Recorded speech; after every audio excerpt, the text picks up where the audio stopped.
find God in the light. He found me when I had nothing left, when the smile was fake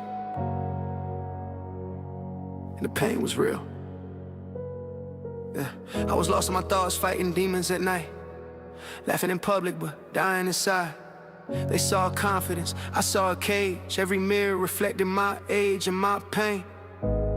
I trusted people who left me bleeding. Loved too hard, got scars for believing. Mama said pray, but I felt too weak. How you talk to God when you barely speak? I bottled trauma, called it strength. Said I'm fine, just to avoid defense. Every breakdown I hid in silence. Every tear felt like an act of violence. I asked the world for love, they judged. Asked for help, they called me soft. So I wore anger like armor plates. Smiled through storms, but I almost lost. I was screaming but nobody heard. So I started writing pain into words. When the world turned its back on my heart, that's when God found me in the dark. God found me in the dark, when I was too ashamed to pray, when my faith was hanging by a thread, and my hope was fading away. God found me in the dark, when my tears became my truth. When I couldn't save myself, He reminded me what grace could do. Yeah. God found me in the dark. Rock bottom isn't a place, it's a mindset. When you wake up and don't feel alive yet. Flashbacks playing like movies on repeat. Trauma talking every time I try to sleep. I blame myself for things I survived. Carry guilt that was never mine. I question my worth, question my name, even question if God knew my pain. I saw friends turn strangers quick, saw love disappear like it never existed. But the silence taught me who stayed, and the loneliness showed me the way. I didn't hear thunder, didn't see signs, just a quiet voice saying, son, you're mine. In the middle of fear, doubt and scars, He didn't judge me. He sat where I was when I had nothing left to say. He listened to the tears I couldn't explain. When my soul was ripped apart, that's when God found me in the dark. God found me in the dark, when I was drowning in regret, when forgiveness felt impossible and I couldn't forget. God found me in the dark, when my pain became my prayer. When I stopped pretending I was strong, He showed me He was always there. Yeah. If you're hurting right now, if you feel unseen, unheard, unworthy, let me tell you something I learned the hard way. You don't have to clean yourself up for God to come sit with you. Yeah. He meets you in the mess. He listens to broken voices. He walks in the dark rooms and turns trauma into testimony. Now I wear my scars like scripture. Every wound made me a witness. I don't hide the pain I felt, 'cause my healing helps someone else. I still struggle, still fall apart, still learning how to trust my heart. But now I know I'm not alone. Even in silence, God is home. If you're reading this through tears tonight, if your soul feels heavy, your future tight, hold on, don't let go of hope. If He found me here, He can find you too.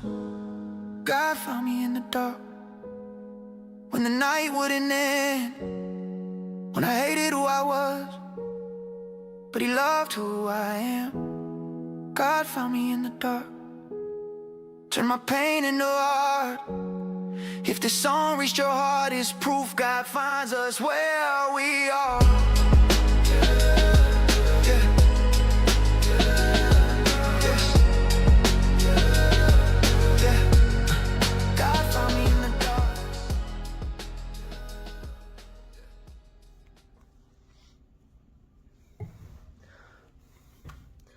Blessings, everyone. Okay, let's start this video with that. Turn this off. Sorry about that. Okay. Well, I'm here to first, I'm just going to say the reason why you're seeing me on the screen here is I think that discernment is really important, and I think this is a big part of it. Okay, that's uh, putting the voice to the person. I think is important.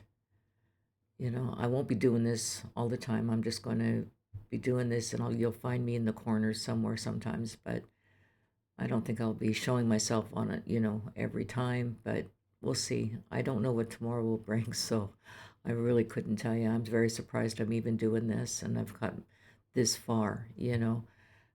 Really biting the bullet on this one, really. Okay, so where do I start, really, with all of this that's going on with the battling back and forth with videos, just kind of knocking each other out, really? That's how I see it. Um,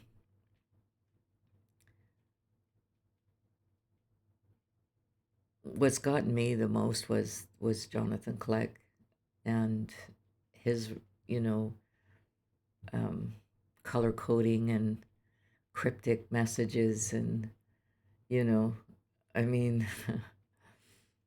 I lived by this growing up. I really did. This is nothing new to me. So I look for things that other people don't look for. I mean, I'm sure you do the same thing. I mean, we all have our own ways of finding the truth and, receiving the right answers to the questions that we have. So this whole thing with the symbology and the color coding, I mean, I remember um, before all of this, I remember hearing, you're going to go back to school. You got to go back to school. And I'm thinking, and this wasn't school, meaning the school grounds today, but I had to relearn, and this is exactly what it was. It was the color coding, where it was coming from, how deep this went within the arts. It was all like going back to school. I used to do this as a child, asking questions, but never going as deep as I am today. So this has all been new to me. Now, um, when I started off with this whole thing with Jonathan Clegg, this really was to compare testimonies and the similarities and differences, knowing what is God's and what isn't. And I'm only going by through my own experiences. Yes, they say don't compare against yourself or with others. Well, this here was a little different. This stood out as being when I was told to, you know, I was asked, where was the first time that you heard Clegg? And this was really strange for me because I wasn't really watching Clegg. I wasn't really, you know, I think I was shying away from the whole thing with Clegg. And then I was brought back to it, and I was asked, where was the first time you heard Clegg? Then the similarities and the differences and the spiritual with the spiritual. So again, I was really confused at the time because I didn't know what to compare anything with. I didn't know what this truly meant, So when I started to do that, I knew right away that this was the testimony of Jonathan Clegg, and I started to compare, and I did testimony on this. So this wasn't about um, prophet hunters or anything like that. There was a deeper meaning for me to look into all of this concerning Jonathan Clegg. Now, things have gotten serious here with him, and whether anybody cares about this or not, it doesn't matter. I'm putting this out there, letting you know that this is what happened to me within I could say my circle, and it was really, really invasive, and that was the astral travel. Now, Some don't believe it. That's fine. That, you know what? That's not my responsibility. My responsibility is to show you and to tell you the things that I've seen and heard, and this is exactly what I'm doing, and I'm not doing anything outside of that. And when Jonathan Clark got in my head that night, I was angry. I called Jonathan Nolan. I was very upset. And it took a few days, and then I started to calm down, and I started to look at the similarities and differences with my mother-in-law. And then that's when I bunkered down and I just said, okay, let's do this, And you could see at this point, you can, understand hopefully that this is where I really started to slow down. This is when I started to, put the brakes on and say, okay, this is how he's playing it. And no matter what I say, I cannot prove that this man did that this happened. Okay. All I can do to prove this is to compare it with my mother-in-law and did a little research on it. And this is what I did. So yes, I backed off.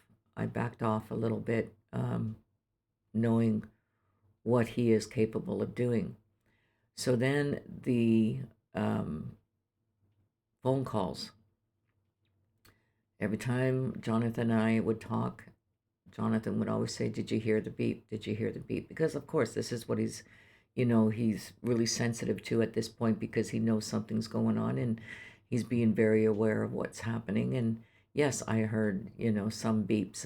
I've heard okay, I'm not even going to go there, but talking, you know, to Jonathan on the phone, and especially about the 1963. This is why I'm hitting hard with 1963, where you've seen in the pictures um, with the containers, and me putting out 1963.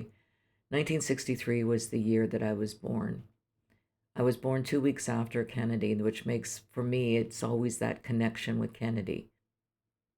I used to joke a lot about, I know who did it, I just don't remember, being that I was, not here yet. And it was just a light thing. It was just, but seriously, it was every time I went back to 1963, I always went back to Kennedy. And I've had a very strong bond, like a pull, not a bond, but a pull towards Kennedy.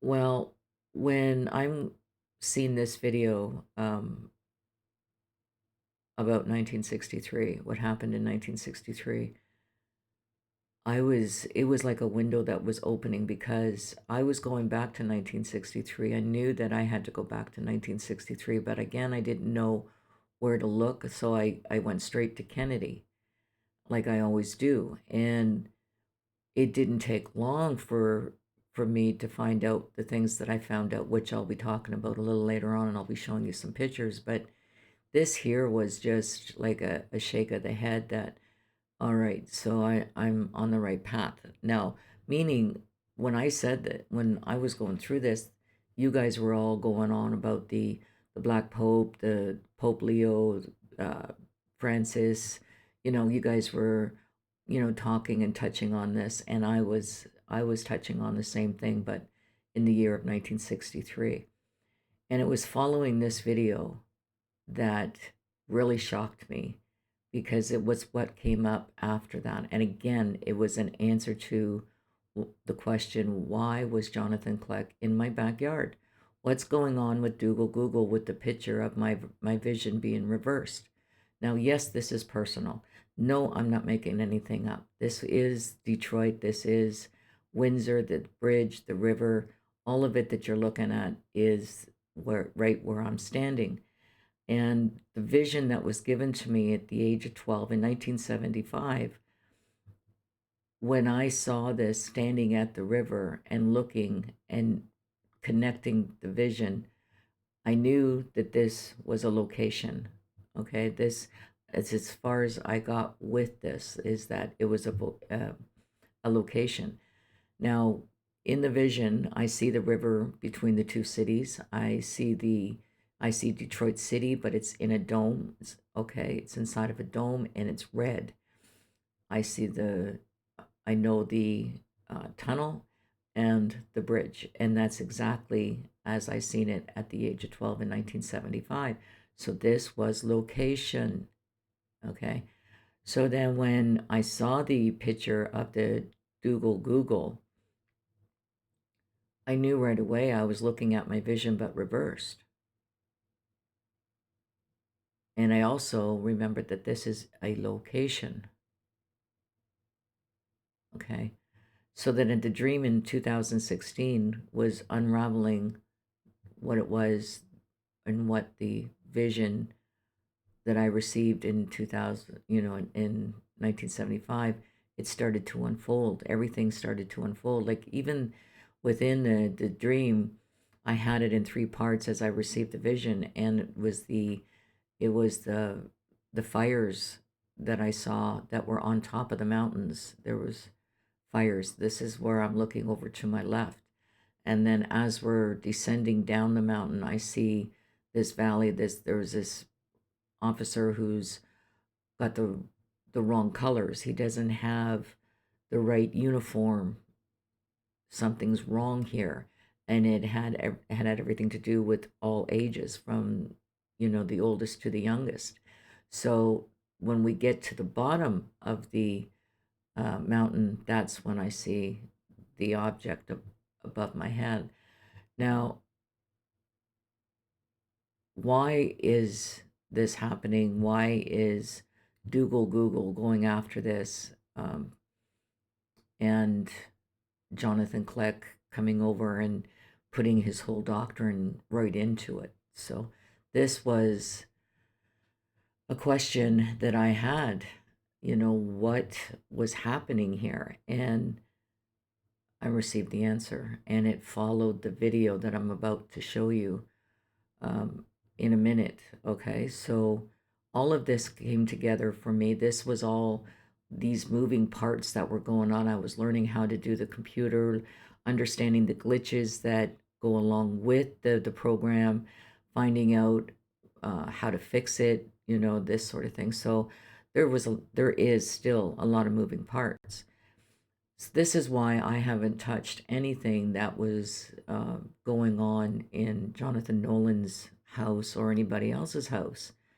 I'm focused in on what's going on right now and the connection with Jonathan Kleck and myself. Now he'll say to you that I'm going after him. I'm a prophet hunter. But that's not how I see it. This is not my intent. These are real questions concerning me. This, I'm sure it would concern you if it was your vision that you received at a young age and things started to unfold. No different, okay? But why was this man here? Why was he in my backyard? And I received the answer. So what I'm going to do is I'm going to go over this. This is the video that Jonathan Nolan made up. These are reaction videos. And again, I thank you, Jonathan, for leaving your videos up and just trusting me that I really did need those videos up in case anything came up that I remembered. I could go back to the video and I could, work with it. So again, I thank you for keeping them up. Okay. I mean, I'm just going to say that there's a lot of times that Jonathan Nolan would say, you got to put a video up. You got to put a video up. I mean, there's, kind of the why I'm not doing that or why I'm not saying much. I was okay with it. There was like a calmness with me. There was no urgency to put something out. And I just, there was just a calmness about what it was that I was doing and where I was looking. Okay, so I'm just going to now go to this video and I'm just going to play a clip where Jonathan Kleck is talking about the old man. And I'm just going to say that the way how he describes the old man is pretty close to the truth. And I really believe that he's talking about me here. And if I'm right and it's true that Jonathan Kleck can see you as you're working, just as you're seeing this now, then yes, then he described the old man pretty well. I mean, I don't look like this, first thing in the morning. I just don't walk out the door and this would be my appearance. I mean, I would fix myself up a little bit and then walk out the door. So if he is watching and he's watching my first coffee, or if there's something going on and he's watching this, well, of course, I think that was a very good description of the old man. Thing is, I haven't touched a drink in 7 years, and I've done a testimony on this, and so that's what I'm going to say about that. And then when you hear him talking about 1994 and all of this, and then he says that the guys that are with him, they weren't born yet. He's the oldest. Again, I couldn't help but go back to 1963 he was like letting me know that he heard that conversation, because for me, it was very simple. It's when he describes how he goes directly to the old man sitting on the stool. Well, the night that I called Jonathan Nolan, and I had told him about the year 1963, I remember going directly to Jonathan Cleck, and as soon as I had mentioned the year, I knew right away. And so I went straight to him and I said, Cleck, it's 1963. And I repeated myself and I used a tone towards him, so it was very direct. And so when he describes, well, I went directly to the old man, well, again, that was a chuckle, like it was like a shaking my head there kind of thing, because I knew exactly what he was saying there. So when he starts like talking about the year, I know it's 1963, he's letting me know. So what I'm going to do is I'm just going to play this out. And there's just one more thing, something that's been playing with me here is where he talks about the young 13-year-old girl, and he goes back to the alley and where he was saved. Well, the first thing that I'm thinking of at the time was, wait a minute, I was 12. She's 13. I was 12 when this happened to me. He's bringing us back to the night that he was saved, which would bring me back to the night that I was saved, and I was 12 years old at the time, and she's 13. I remember a conversation that I had with Ron Haskell, and I remember him saying, it's in one of my comments somewhere, I remember him saying, oh, so you were 12. He says, I'm a 13. So it was at that time that I thought, well, there's something to this, but I never looked into it or anything. And now it's being replayed here with this young 13-year-old girl. Okay, I just wanted to, put that in there. So I'm just going to play a little clip here. This is from Jonathan Nolan's video. And I'm just going to play so you can hear the story of the old man.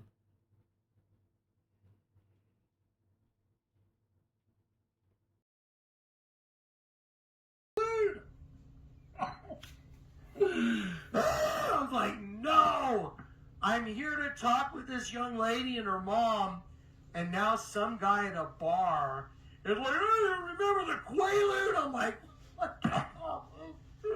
And so what I do is since they're all sitting down, I intervene and I walk directly to him. I don't allow his conversation to be part of the group, which is what he is trying to accomplish. He's trying to attach himself to the group so he can sit there and turn his bar stool around and start yakking at our table, which I do not want him to do. And I'm thinking, well, he's overstepping. He's misreading the whole thing so badly it's a joke. And while he's overstepping, he's misreading the whole thing so badly it's a joke. Misreading. Interpreting what's going on. Interpreting. He's misreading.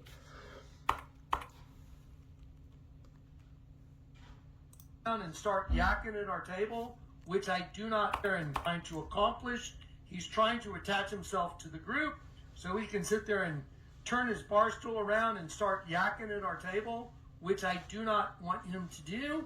And I'm thinking, well, he's overstepping. he's misreading the whole thing so badly it's a joke. I'm thinking, well, he's overstepping. He's misreading the whole thing so badly it's a joke.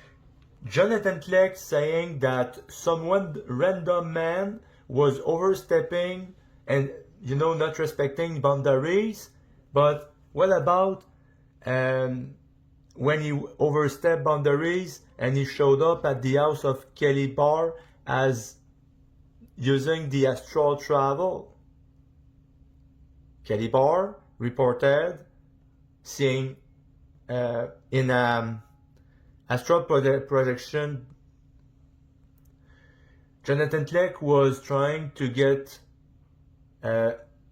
overstepping boundaries. And now Jonathan Clegg, after having his video with in yellow shirt death row, now he's saying about overstepping boundaries.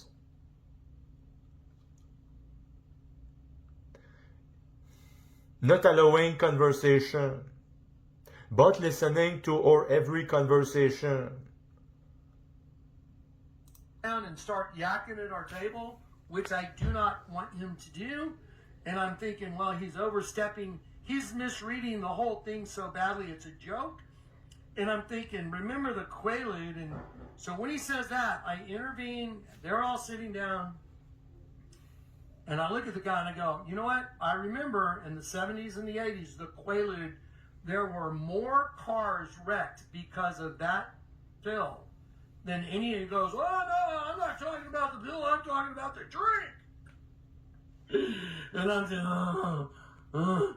thinking, oh, this is going to suck. And so I look at him and I go, no, you know what? I go, well, you know what? Thanks for chatting. And I very definitively looked at him and said, well, appreciate the chat. I'm going to sit down and talk to my friends now.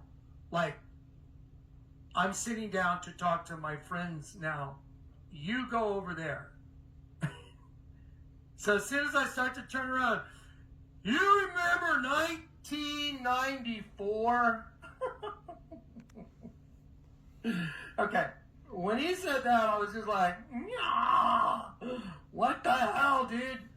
Well, he said it in a way that 1994. Now, remember, I was driving over there and I was flying forth that church top, and then I'm like, wow, that's weird. And they turn back to God like that. I'm thinking, okay, let's see. Eden's 13. Zach's in his 20s, late 20s, 27, 28. Zach's, so none of those guys were alive in 1994. Corey, what, I don't think he'd remember. Eli, probably not, because they would all be young. I'm the only guy that's old enough to probably even have any memory of what the hell he's talking about. So he obviously has misread the entire thing. In the moment, he had no cognizance, but he did blurt out, "Yo, remember 1994?" Let me ask you a question. Who puts a date on a drink? Oh, there was the zombie. Oh my God.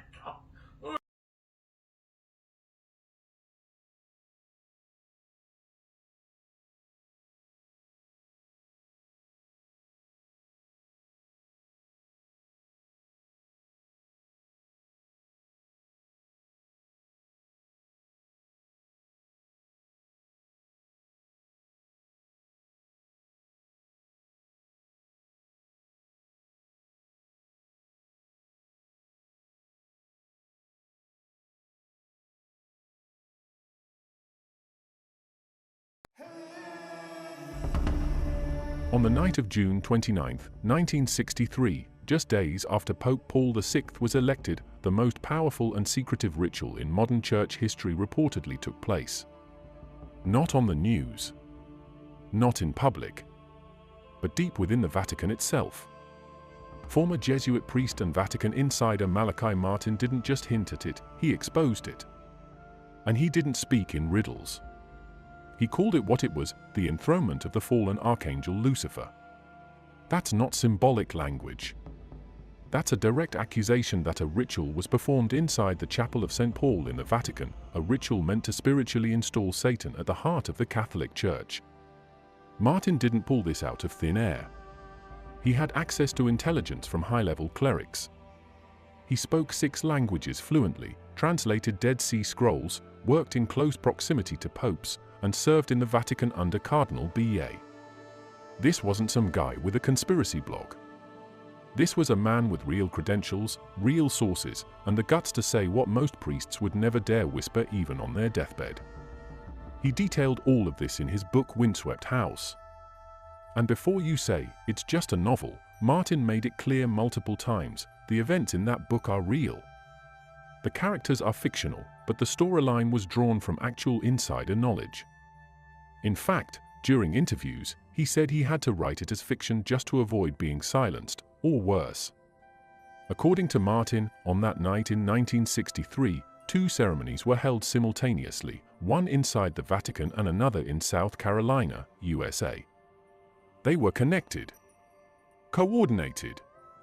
This wasn't a lone black mass in some fringe cult. It was a deliberate, calculated act by high-ranking officials within the church. The purpose? To invert the very spiritual foundation of Catholicism. To shift the axis of power within the church from Christ to Lucifer. You're not hearing that wrong. The people entrusted with preserving the gospel deliberately performed a ritual to hand spiritual authority over to the enemy they claimed to fight. Let's talk logistics. This wasn't a random, chaotic ritual with candles and chanting like you see in movies. This was structured. It followed strict liturgical timing. Symbols were replaced. Altars were desecrated. Specific prayers were inverted.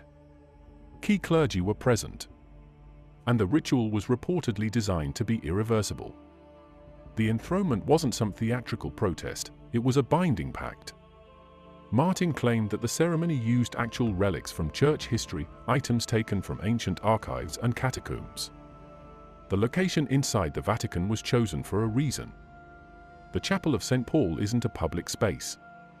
It's not part of the tourist tours. It's one of the most private sanctuaries within the Apostolic Palace. And that's where the spiritual crown was given, not to Christ, but to Lucifer. Why would they do this? Because some factions within the church don't just reject Christ, they see Lucifer as the true liberator. Not as a devil, but as a source of knowledge, rebellion, and awakening. They see obedience to God as slavery and view the fall not as a tragedy, but as an act of liberation. This is pure inversion theology. And once you understand that, the pieces start falling into place. You ever wonder why the church started becoming more ambiguous after the 1960s? Why doctrine got blurry? Why the sexual abuse scandals exploded? Why certain symbols inside cathedrals started shifting, becoming less about sacrifice and more about self-worship? It's not coincidence. According to Martin, the 1963 enthronement was the catalyst. The ripple effect was planned. Once the spiritual center of the church was compromised, everything else followed. Martin said, the enemy is already inside the Vatican. Not outside. Not threatening from the shadows. Inside. Wearing robes. Holding titles. Sitting at the table. And they weren't passive. They were active participants. These weren't rogue bishops dabbling in the occult. These were influential clerics, bureaucrats, advisors, people who moved money, controlled information, and shaped papal decisions. He never named them directly, because doing so would have been suicide. But he pointed to their network, their methods, and their results. He described a power structure within the church that doesn't answer to God. It answers to a different master. One that thrives in secrecy, manipulation, and spiritual inversion. One that treats Christ not as savior, but as an obstacle. This ritual in 1963 wasn't just about ceremony. It was about energy. About control. About transferring the spiritual allegiance of the church hierarchy to a force that opposes everything Christianity claims to stand for. And whether you believe in the supernatural or not, the effect is visible. The rot spread. The doctrine weakened. The scandals multiplied. And those responsible? Protected. Shielded? Promoted? People who knew about this? Silenced? Discredited? Or, in Martin's case, mysteriously dead? He died in 1999 from a cerebral hemorrhage after allegedly falling.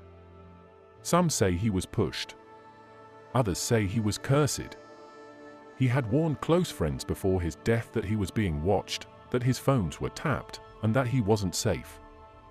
He even said, "If I am found dead, you'll know why."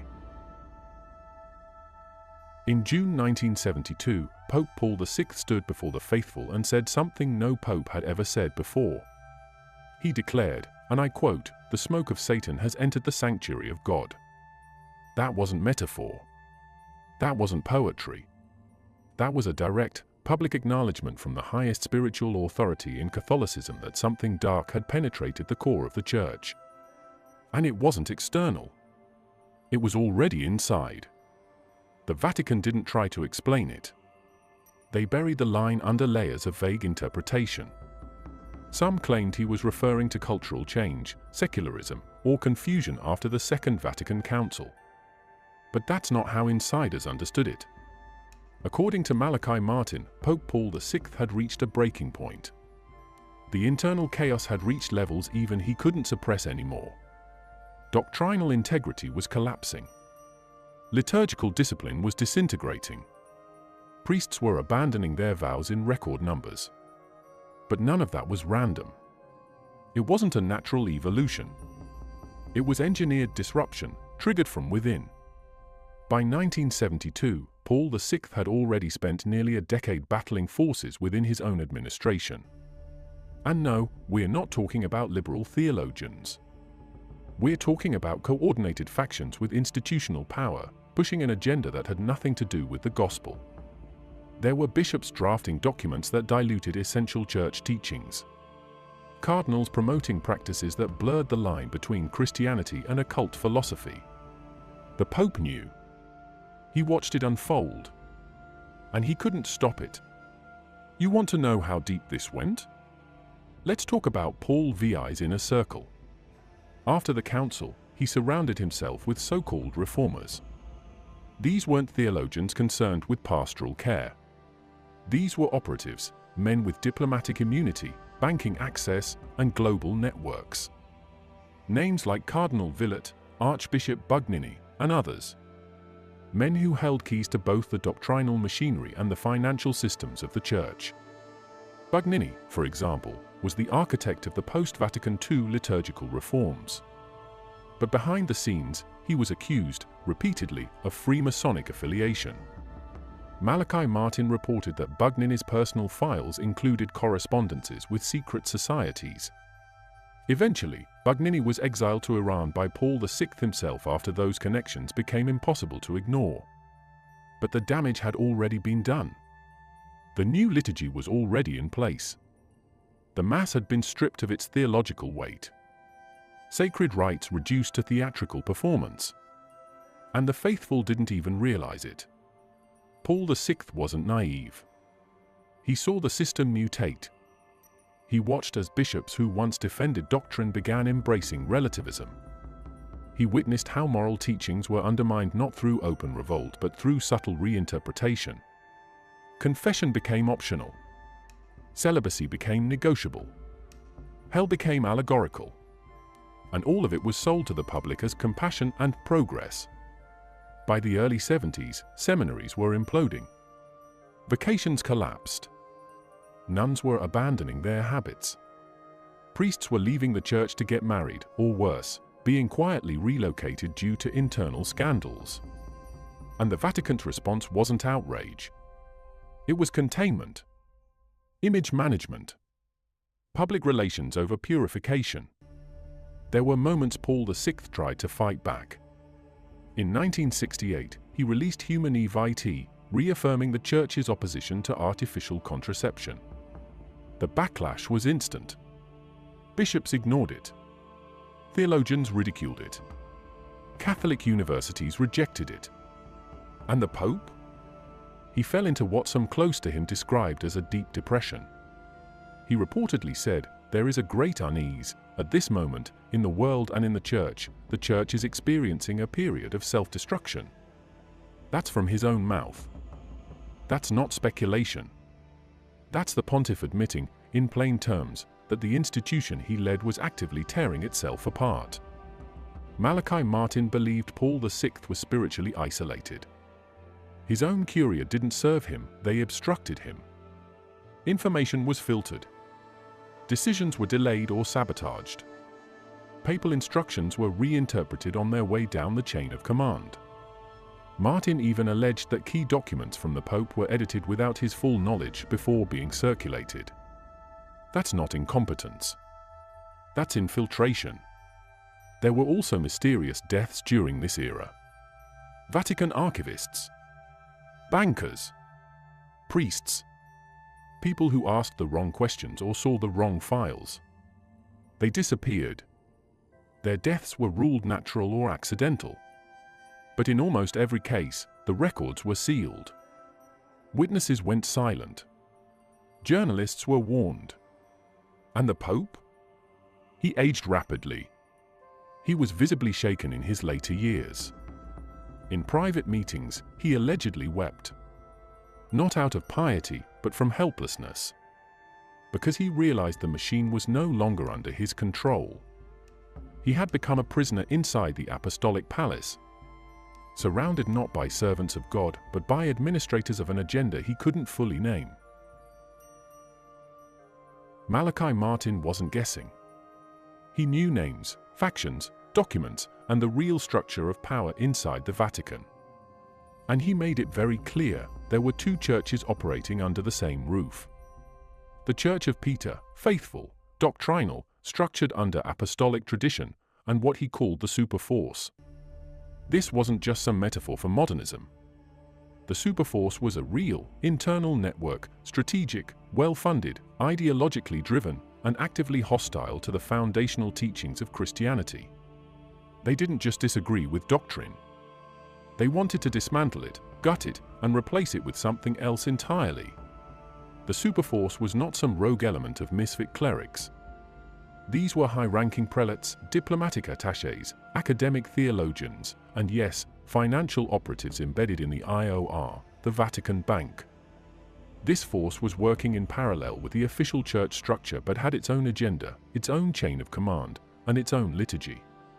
It wasn't an alternative opinion. It was an alternative religion. Their philosophy wasn't based on the Bible or the Catechism. It was Gnostic, occultic, Luciferian. Not symbolic Luciferianism, actual inversion of the gospel at the theological level. Malachi Martin described this infiltration in terms of strategic conquest. Not protests, not debates. Control. They didn't come in with banners, they came in with degrees, funding, promotions, and a deep understanding of institutional mechanisms. These weren't outsiders. These were men who wore the collar, who shook the Pope's hand, who signed the documents, who sat on the councils. And their job was to reshape the church from the inside out. You want proof? Let's talk about the transformation of language. They stopped using terms like salvation, sin, and eternal truth. Instead, the internal memos shifted to language like human potential, collective dignity, and spiritual awareness. That wasn't accidental. That was agenda-driven. You shift the language, you shift the theology. That's how you erase orthodoxy without firing a shot. Martin reported that many of these agents had ties to esoteric societies, networks with long-term interest in destabilizing the moral authority of the church. We're talking Freemasonry, Rosicrucians, even elements within intelligence agencies that had strategic interest in a weakened, fragmented Catholic voice on the world stage. The documents weren't public, but they existed. Malachi Martin had access to some of them, and he said it plainly, there were cardinals on payrolls that didn't originate in Rome. They had money. Serious money. The kind that moves nations, not just dioceses. Money flowed through shell companies, charitable fronts, and real estate holdings. Vatican City itself became a hub for international transactions that had nothing to do with Christ. and that financial power funded think tanks, seminaries, and publishing arms that pushed the new theology into every level of the church's formation pipeline. Young priests were trained not to defend doctrine but to dismantle it politely. That was the game. Dress the destruction in pastoral language, and nobody notices the collapse until it's irreversible. Martin also uncovered that the superforce operated through a double-layered ecclesiastical model. On the surface, you had your standard bishops' conferences, synods, and papal audiences. But underneath, there were meetings, off the books, where real strategy was planned. Decisions were made, not in the consistories, but in apartments, embassies, and private retreats.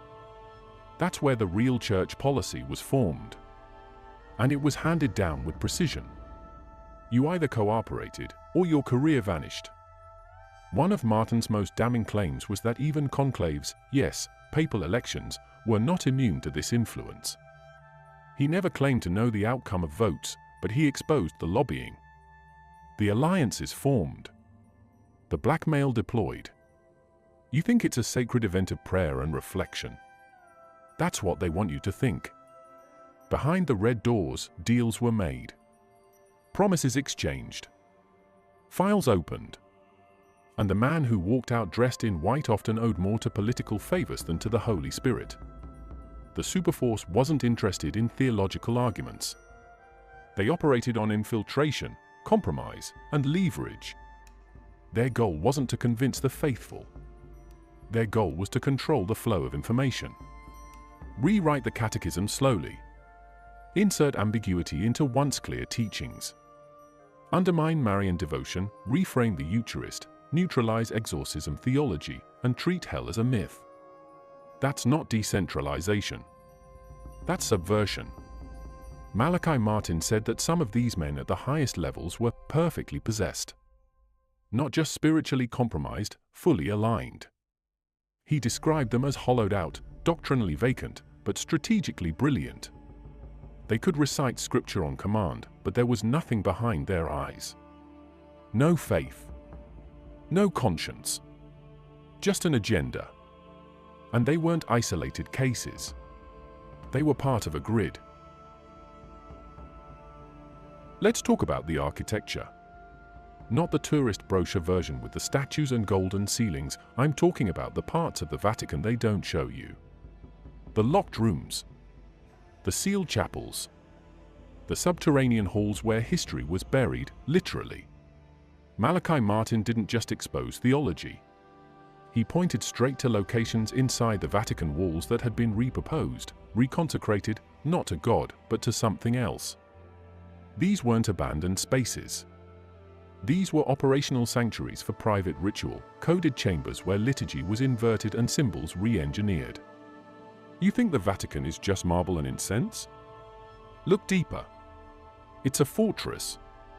And it's got rooms that weren't built for prayer, they were built for control. Inside the Apostolic Palace, there's a chapel that almost no one ever enters. Not because it's off limits, but because it's hidden. You won't find it on official Vatican maps. Martin referred to it carefully in Windswept House. Insiders knew it as a place where the walls were adorned not with saints, but with reinterpretations. Biblical figures morphed into esoteric archetypes. The cross replaced with the ancient Tau. Serpent motifs embedded into the structure itself, not in plain sight, but coded into the carvings, visible only if you know what to look for. That's how the system works. It doesn't broadcast its secrets. It hides them in plain view. The Vatican is filled with symbols, many of which were never Christian to begin with. Obelisks, suns, stars, keyholes, rotundas. These aren't decorations. They're sigils, repurposed from pre-Christian systems. The very layout of St. Peter's Basilica follows ancient ritual geometry. Not speculation, actual measurements. Bernini's colonnade? It's not just the arms of the church. It's a containment circle. A mechanism of energetic focus. The architecture doesn't serve theology. It channels it. Now back to the chapel. During the 1963 enthronement ritual, yes, the one Martin exposed, this was the location used inside the Vatican walls. Candles weren't lit for Mass.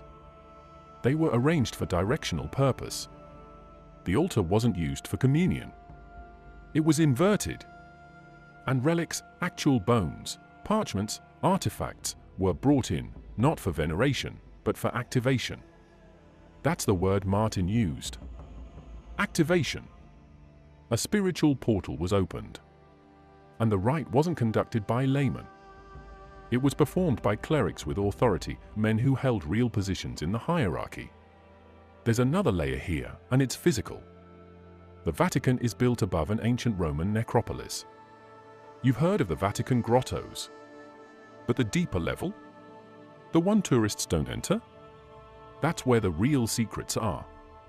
Bones, tombs, chambers dating back to pagan Rome.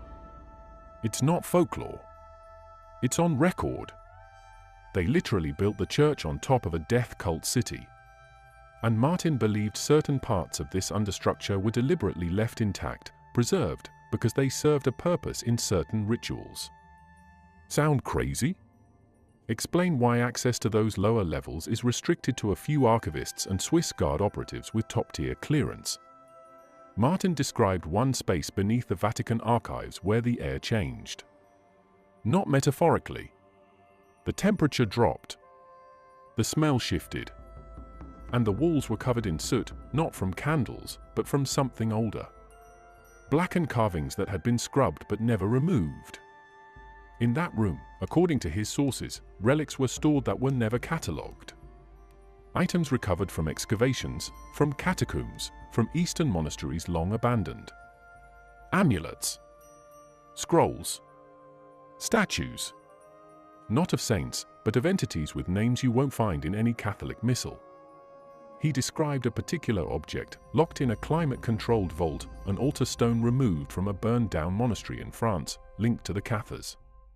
That stone, according to legend, had been used in blood rituals during the Albigensian Crusade. The Vatican didn't destroy it. They kept it, secured it, guarded it. Ask yourself why a church would preserve an object associated with condemned heresy and alleged ritual sacrifice. It doesn't stop there. Martin mentioned the Borgia apartments, lavish, darkly symbolic, and oddly untouched by modern renovation. Frescoes of demonic creatures intertwined with human forms. Eyes watching from corners. Sexual motifs placed alongside sacred geometry. This wasn't Renaissance art. This was initiation symbolism. The kind used in secret societies to encode access and rank. You walk through those halls, and if you don't know what you're looking at, it's just artwork. But if you've been trained in esoteric systems, it's a map. That's what Martin warned about. The presence of an infrastructure within the Vatican that wasn't just bureaucratic, it was ritualistic. It had chambers, keys, schedules, relics, objects, and a chain of command. These weren't accidental. These were designed, built over centuries, hidden in plain sight, repurposed as the church evolved. Not discarded, retained, because they were still useful. And let's be clear, these weren't harmless traditions or academic curiosities. These were active components of a deeper program. Rooms with locks that only a few people held keys to. Documents that never saw daylight. Statues that were covered, not removed. Altars that were reused, not for mass, but for rites no priest would dare speak of in public. Martin said, bluntly, there are places in the Vatican that no exorcist would enter without permission. There's a reason Malachi Martin didn't just talk about theological corruption. He talked about blood, about victims, about actions that weren't symbolic, but physical. The abuse crisis in the Catholic Church isn't just about moral failure or psychological disorders. That's what the media and PR departments want you to believe. Martin dug into the pattern, the ritualistic structure, the systemic protection, and he came back with one conclusion: the abuse was not random. It was coordinated, sustained, and in some cases, ritualistic.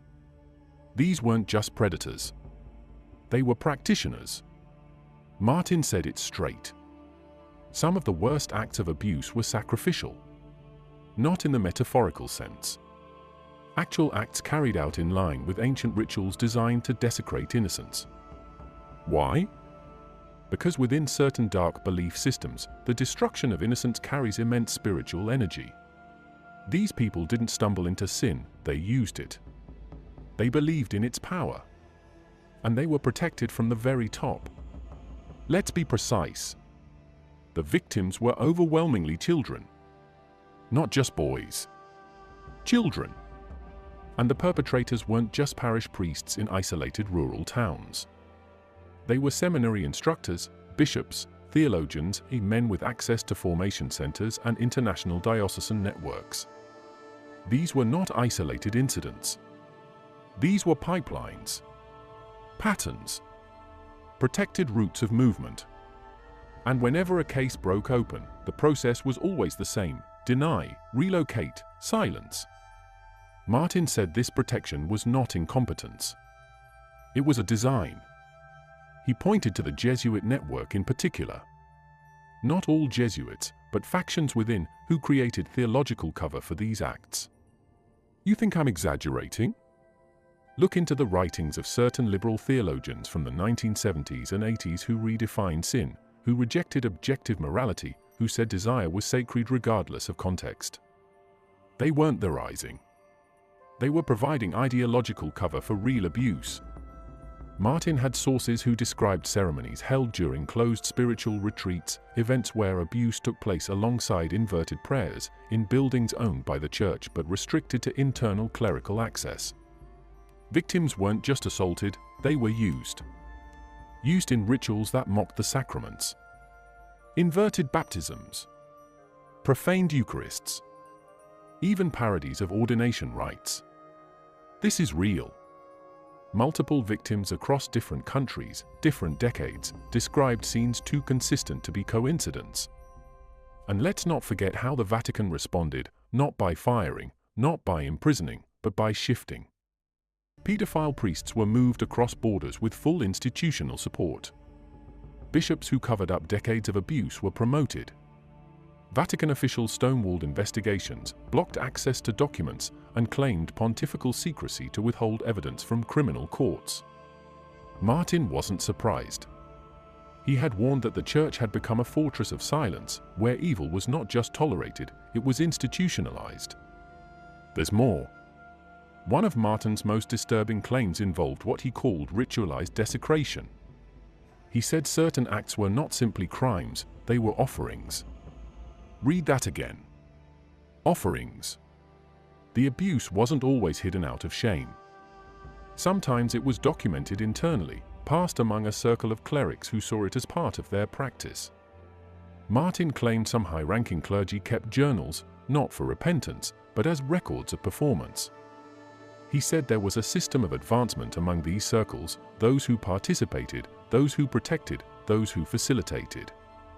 The ritualistic element became even clearer when looking at the symbolism involved. Certain locations where abuse occurred contained architecture that mirrored the hidden chapels Martin previously exposed. Circular patterns on the floor. Obscured symbols etched into windows. Statues with anomalous hand positions, repurposed for signals only insiders recognized. These places weren't ordinary. They were built to be seen by the initiated and ignored by everyone else. And while the church publicly apologized decades later, Martin said that was theater. Damage control. Aimed at minimizing lawsuits and shielding assets. Behind the scenes, the culture remained. Files were destroyed. Whistleblowers were punished. The Vatican Bank quietly funded settlements while never once holding bishops financially accountable. Even after hundreds of priests were outed, very few were ever defrocked. Fewer still saw a prison cell. Martin interviewed multiple exorcists who told him they had encountered victims who described not only abuse but possession. Children whose experiences were so spiritually violent that they had opened doors to things that normal priests weren't trained to handle. One even told Martin, this wasn't just trauma. This was an invocation. That's the level we're dealing with. You don't get there through psychology. You get there through intention. Let's cut straight through the myths. There's a name that keeps coming up in whispered corners of Vatican history, the Black Pope. And no, it's not just the superior general of the Jesuits. That's the sanitized version they feed to journalists.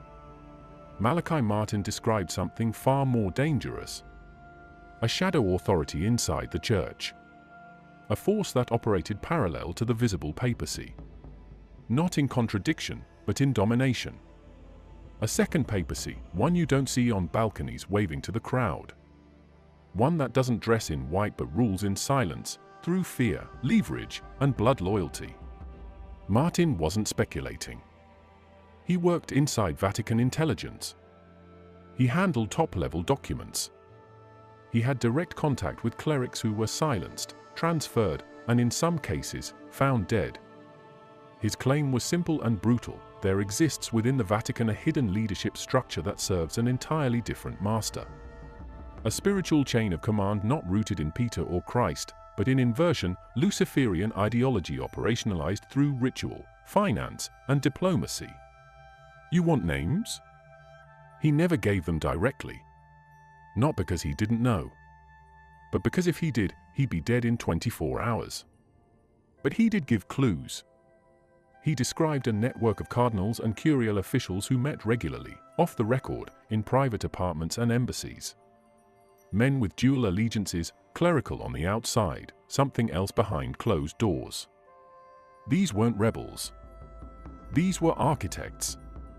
And their fingerprints are all over the modern church's collapse in moral clarity, doctrinal integrity, and liturgical sacredness. This black papacy doesn't wear a crown. It doesn't need to. It wears influence. It controls the Vatican Bank. It manipulates papal conclaves. It oversees key appointments. And it has the resources to remove anyone who becomes a threat. Martin directly linked this force to the sudden and unexplained death of Pope John Paul I in 1978, 33 days into his papacy. Let's be clear, Albino Luciani wasn't a radical. He was a reformer. He wanted to clean house. He had a list of names, and he planned to start firing. But he never got the chance. Found dead in bed. No autopsy. No investigation. Just a fast burial and a media blackout. The timing wasn't random. John Paul I had already begun quietly examining the inner workings of the Vatican Bank, at that time deeply entangled in international laundering, secret political funds, and Masonic infiltration. He was also probing into a ring of bishops allegedly tied to ritual abuse and protected by senior officials. He had scheduled private meetings. He had refused to play along. And suddenly, he was gone. Martin hinted at the method: poison administered in a drink the night before, most likely digitalis. Delivered by someone trusted. No violence. No struggle. Just silence. Clean. Untraceable. The Vatican called it a heart attack.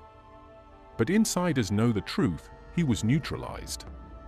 This is how the Black Papacy operates. Through preemption. Not retaliation, prevention. They don't wait for exposure. They make sure it never happens.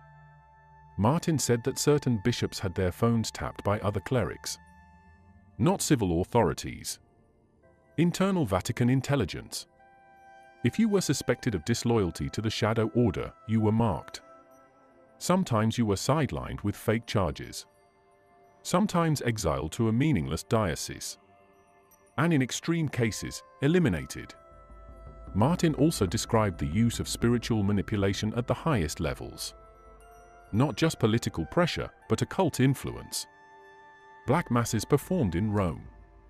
Documents consecrated in blood. Clergy forced to undergo binding rituals under threat of exposure or spiritual attack. This isn't fiction. He cited testimony from former insiders who were broken, terrified, and in hiding. They described a world where oaths of silence were enforced with demonic vows, not just legal NDAs. Even popes weren't immune. Paul VI, according to Martin, lived in fear in his final years. He spoke of the smoke of Satan not as a metaphor but as an acknowledgement of personal defeat. He was surrounded by handlers. Every communication filtered. Every order delayed. The real control was elsewhere. And when John Paul II came to power, he played the long game. He knew what happened to his predecessor. That's why it took decades for him to make even small reforms. He was boxed in. The Black Papacy has no face. It exists in documents that never leave the archives. In meetings that happen between midnight and 3 a.m. In bank transfers routed through obscure charities. In sudden retirements. In bishops who fall from balconies or die in car crashes on the eve of testimony. By the time Martin reached the end, he had no illusions left. He told friends he believed the church had entered its final war. That the line between the human and the inhuman had been crossed. That Lucifer had not only entered the church, he had been enthroned. That wasn't a figure of speech. That was a statement of fact. A ritual enthronement in 1963, a coordinated infiltration through the highest levels of power, and a system of concealment so advanced it could make journalists look insane and whistleblowers disappear. He said the real battle wasn't coming, it already happened. And the bad guys won the opening rounds. He warned about a future where the faithful would be led by wolves wearing vestments. Where bishops would celebrate masses with no faith. Where the sacraments would be mimicked but spiritually hollow. Where the face of the church would smile, speak peace, bless the crowds, but behind it, another force was operating with full control. He said there would be a pope, a visible pope, but he would be under surveillance. Surrounded. Controlled. And beneath him, the real decisions would be made by those loyal to the shadow authority. Martin didn't write horror stories. He recorded operations.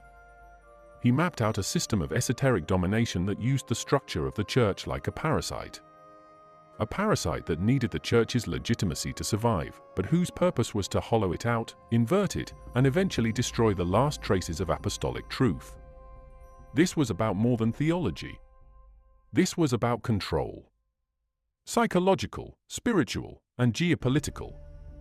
He traced connections between Vatican officials and intelligence agencies. Between liturgical reforms and occult symbolism. Between financial networks and blackmail rings. He said there were priests on payrolls that didn't come from Rome. That there were bishops who were assets, actively running disinformation campaigns inside the church. You think that sounds extreme? Martin had documents. Testimonies. He never published everything. He said doing so would mean death. And yet, he still gave us enough. In his last interviews, his tone shifted. He wasn't hopeful. He was clear. He said the time for reform was over. That we had passed the point of no return. That a false church was rising inside the shell of the true one. And most people wouldn't even notice. That's how precise the inversion had become. The masses would keep showing up to Mass, keep taking the sacraments, keep nodding along with homilies, while the institution they trusted was already spiritually bankrupt, already owned. He called it the apostasy from within. Not the atheists. Not the outsiders. The betrayal would come from those inside the walls. Those wearing the robes. Smiling for the cameras. Making ecumenical statements while covering up networks of abuse and corruption and esoteric allegiance. He said the final weapon wasn't force. It was exhaustion. Make the faithful so tired, so confused, so scandalized, they stop resisting. They accept the new doctrine. They surrender to the system. They normalize the inversion. Martin wasn't a perfect man. He had critics. He had enemies. But none of them could refute his sources. None of them could deny the scale of what he exposed. He named the pattern. He exposed the structure. He decoded the machine. And he said this machine wasn't going to stop until it reached its endgame, the total desacralization of the church. So for those of you watching this, ask yourself, do you really think this was just a story? Or are you starting to see what Martin saw? A takeover masked as reform. A throne given to the